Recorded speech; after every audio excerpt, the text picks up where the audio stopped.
আজকে ব্রেকফাস্ট থেকে ভিডিওটা স্টার্ট করলাম। পরোটা, আচার আর ডিমের অমলেট। উফ, দারুণ ছিল।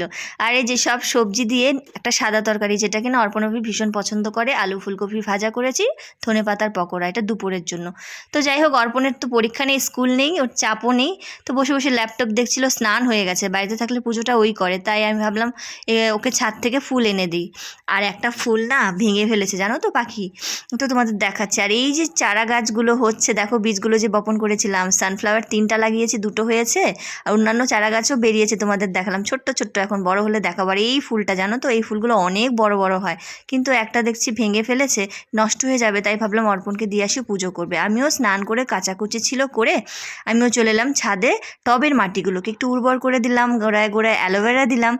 আর বিকেল বিকেল হয়ে গিয়েছিল, তাই জলও দিয়ে দিয়েছি। আজকে সন্ধ্যাবেলা তেমন কিছু বানাইনি, তাই কফি খেয়েছি 1 কাপ করে। আর এদিকে ডিনার ছিল রুটি, চিকেন কষা আর বেগুন ভর্তা।